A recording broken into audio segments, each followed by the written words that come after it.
Bonjour et bienvenue pour ce premier épisode de correspondance. On commence avec un mail que j'ai reçu il y a environ un mois et qui la personne désire rester anonyme.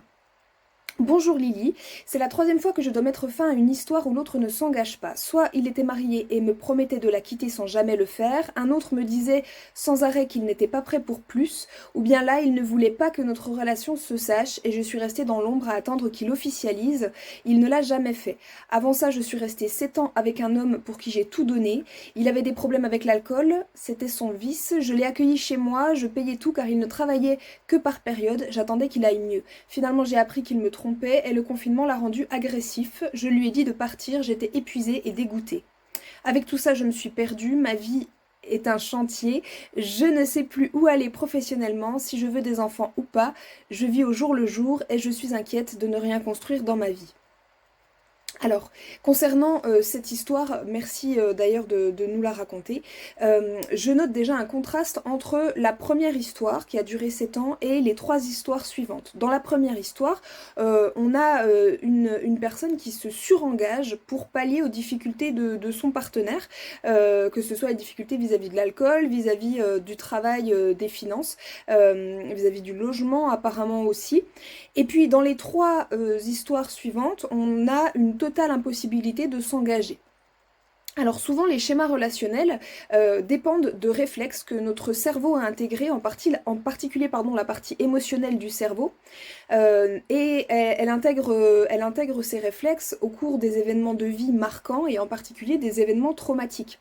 Là on peut clairement parler d'un traumatisme puisque pendant 7 ans il a été question, alors on me parle quand même d'épuisement, de désillusion, de violence puisqu'il est question d'agressivité, de trahison également, et toutes ces émotions négatives, en tout cas ces émotions difficiles et tous ces événements difficiles peuvent être assimilés par le cerveau émotionnel à la notion d'engagement finalement, et le cerveau émotionnel peut se mettre à penser que l'engagement est une source de danger et donc se tourner finalement de manière réflexe vers des hommes indisponibles simplement pour ne plus souffrir. C'est un petit peu à ça que me fait penser cette situation, et d'ailleurs le problème d'engagement finit par se poser dans différents domaines puisque on a à la fois le domaine amoureux dans lequel on ne peut pas s'engager, mais on a également des doutes concernant l'engagement envers le professionnel et envers la possibilité d'avoir des enfants, donc un engagement familial.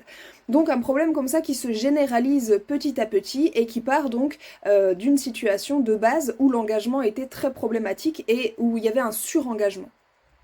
Alors, moi, par rapport à ce schéma de relation où l'homme en face ne s'engage pas, l'homme ou la femme d'ailleurs, puisque ça peut aussi arriver dans le sens inverse, je me demande s'il n'y avait pas dès le départ des drapeaux rouges ou des messages clairs que cette personne aurait éventuellement, alors choisi ou pas, des fois c'est l'inconscient, mais aurait ignoré en tout cas.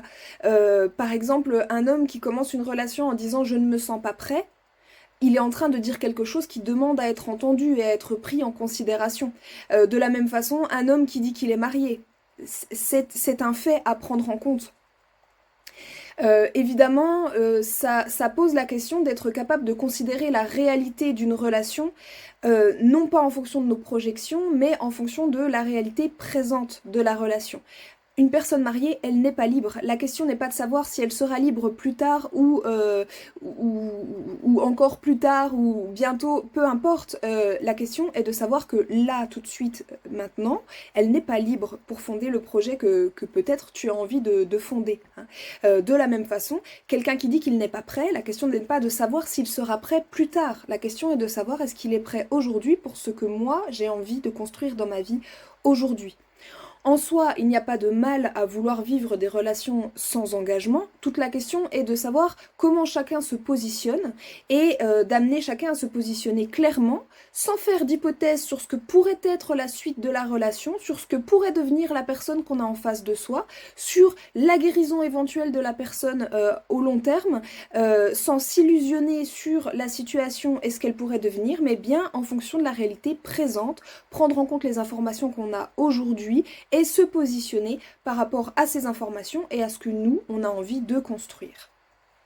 J'espère que cette vidéo t'aura plu et je te dis à bientôt pour de nouvelles correspondances.